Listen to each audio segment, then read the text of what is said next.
Welcome to another reading courtesy of Creative Life Spiritual Center. I'm not sure what actually happened there, but hopefully this is going out anyway. I've been reading kind of judiciously from this month's daily guides in the Science of Mind magazine.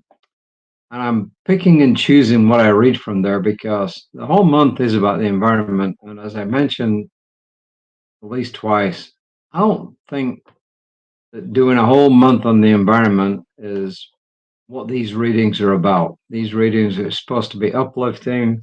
They're supposed to help people, give people, give people messages, but also help them build a better basis for their life, spiritual, mental material. And I don't think 30 days of hearing about the environment does that. However, to be fair to Rev David Goldberg, who went to the trouble of putting 30 days readings together, I'm going back occasionally and reading from them. And that's what I'm doing today. And the reason I think I picked this reading, it's actually from Sunday, it's not from today. And the reason I picked it is primarily because it had a story to support what he was saying. And I believe that when you add stories into teachings or into readings, then the message gets across a lot better. And it looks like I'm going to have to go in here. So here it is. No, it's not. It's actually called Protecting Wildlife Corridors. And I think that's a good part of the environment. First quote is from Jim Fowler. I did not look up Jim Fowler. The continued existence of wildlife and wilderness is important to the quality of life for humans. Probably more than that, it's probably vital to what we do.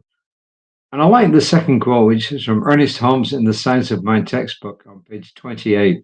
Pretty well the beginning of that book, since it's got like 500 or 600 pages. Wherever we go, we meet God.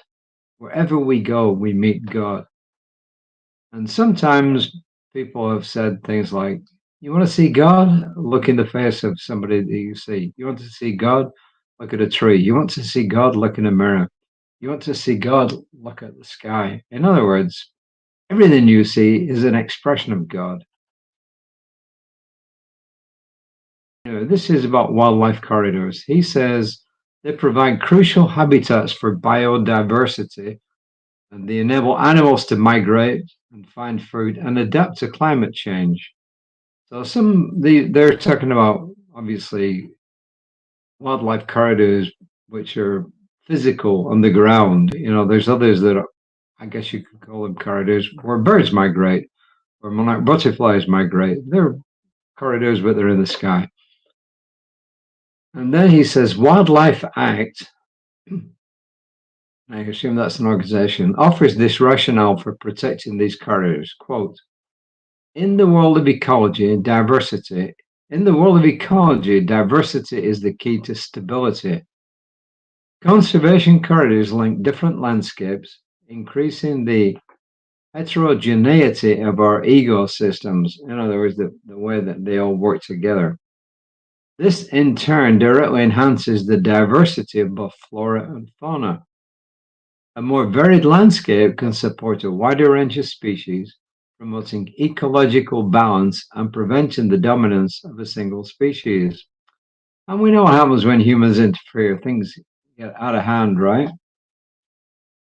And this is the story.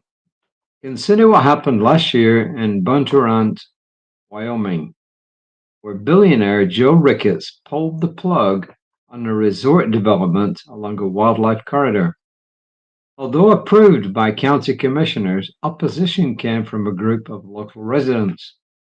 D.J. Kaminsky told the local newspaper that the fight over the resort was about protecting the corridor and preserving a legacy for future generations. Quote, there's no amount of money that you can have or get that is going to pay for what you're giving up, unquote, she said. This is not a place that should be given up. It's one of the few places in Wyoming where it is pristine. And that's her words. Those are her words again. That belief brought together people of disparate politics, different religious beliefs, and completely different walks of life who fought for the valley and the wildlife corridor, and who will do so again. Then he goes on to say, you can help by supporting conservation organizations, reducing land use impacts, or advocating for wildlife-friendly urban planning. These efforts preserve not only species, but the balance of our ecosystems. Today, visualize a world where all creatures move freely in their natural environments. Let this vision inspire action. What I also like about this story is in the middle there, where he says, that belief brought together people of disparate politics, different religious beliefs, and completely different walks of life. And to me, that in itself is a major achievement. Even if they hadn't achieved their goal, which they did, which is good, it would have still been good because I think anytime we can get people with different political views, different religious views, different views on anything in life to come together and talk and actually join together and do something, I think that's a really great thing, especially in these divisive times where people on the left are over here and on the right are over there, and now the twain shall meet. So I think this has got two stories in it. It's one about succeeding in helping the environment, but the other, and to me, it could potentially be an even bigger win, is getting people of different, wildly different viewpoints on all sorts of things in life to come together and work together.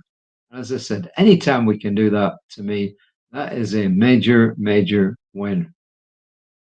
The affirmation he's given us is, I honor and protect the spaces where wildlife thrives. I honor and protect the spaces where wildlife thrives.